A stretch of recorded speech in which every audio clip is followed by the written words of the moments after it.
কোরআনকে কিতাব বলেছেন আল্লাহ তাআলা। কি বলেছেন? কোরআন একটা কিতাব না? আল্লাহ তাআলা কোরআনকে কোথাও কোথাও কিতাব বলেছেন। কোন কোন জায়গায় কোরআনকে ফুরকান বলা হয়েছে। ফুরকান মানে কি? সত্য মিথ্যার মাঝে পার্থক্যকারী।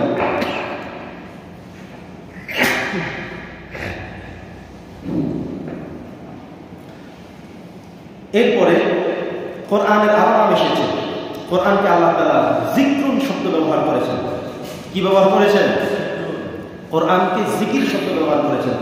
তাহলে আমরা পেলাম কোরআন হাকিমকে, এই কোরআন শব্দটাকে, কোরআন যেই ভাষা, কোরআন যে কিতাবের নাম, এটাকে আল্লাহ তাআলা এক জায়গায় বলেছেন কিতাব, এক জায়গায় বলেছেন ফুরকান, এক জায়গায় বলেছেন জিকির।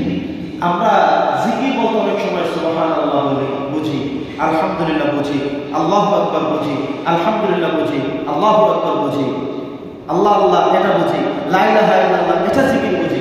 কিন্তু আল্লাহ বলছেন কোরআনের আরেকটা নাম হলো জিকির। আপনি যদি কোরআন তেলাওয়াত করতে থাকেন, কেউ যদি বলে উনি জিকির করে, এটা কথা ঠিক, এটা ভুল না। কোরআন মানে হলো জিকির, মানে হলো আল্লাহকে স্মরণ করা। আমি আল্লাহকে স্মরণ করি কোরআন পড়ার মধ্য দিয়ে। আমি নামাজ পড়ি আল্লাহকে স্মরণ করতে, এটা একটা জিকির। আমি জিকির করতেছি বসে বসে, সুবহানাল্লাহ এটাও জিকির, আলহামদুলিল্লাহ জিকির, লা ইলাহা ইল্লাল্লাহ জিকির, আল্লাহ আল্লাহ বলেন সেটাও জিকির। তাহলে কোরআন যে আপনি তেলাওয়াত করলেন সেটার নামও কি? জিকির। আল্লাহ তাআলা এখানে তিনটা আয়াত ব্যবহার করেছেন। সম্মানিত শুধু আমরা এবার চলে আসি, কোরআন কতটা পাওয়ারফুল, কতটা শক্তিশালী, কতটা শক্তিবর্ধক, কতটা ক্ষমতাশীল কোরআন। এবার আমরা সেই বিষয়গুলো জানবার চেষ্টা করব।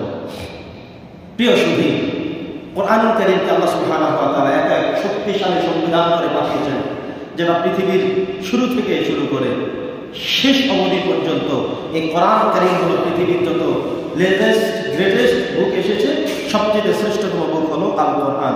সুবহানাল্লাহ। যত বই এসেছে, যত বই আছে এবং যত বই আসবে, সবচেয়ে সেরা, সবচেয়ে শ্রেষ্ঠ কিতাবের নাম কি? আল কোরআন। পৃথিবীর সমস্ত মানুষের লিখিত কিতাবের শুরুতে তারা লিখে থাকেন কিংবা শেষে তারা লিখে থাকেন, আমার এই বই পাঠ করার মধ্য দিয়ে আপনার কাছে কোনো ভুল পরিলক্ষিত হতে পারে। আপনারা আমাদেরকে ইমেইলে, মেসেঞ্জারে, মেসেজে অথবা যে কোনো সিস্টেমে, যে কোনো ওয়েতে আমাদেরকে ভুলগুলো ধরিয়ে দিন, পরবর্তী সংস্করণ আমরা শুদ্ধ করে দেব। কিন্তু কোরআন কারীমের শুরুতে আল্লাহ তাআলা চ্যালেঞ্জ করেছেন, এটা এমন বই কোনো ভুল নাই। যালিকাল কিতাব লা রাইবা ফীহি হুদাল লিল মুত্তাকিন, এটা এমন এক চ্যালেঞ্জ যুক্ত কিতাব যার মধ্যে কোনো ভুল নাই, আমি চ্যালেঞ্জ করে দিলাম। সুবহানাল্লাহ পড়েন। তাহলে মানুষের বইতে লেখা আছে, ভুল আছে, ধরায় দিবেন, আপনাকে চা খাওয়ানো হবে, থ্যাঙ্কস জানানো হবে, কিন্তু আল্লাহ বলেন কোনো ভুল নাই, কোনো সন্দেহ করার সুযোগ নাই, এটা আমি আল্লাহর পক্ষ থেকে কিতাব। সুবহানাল্লাহ।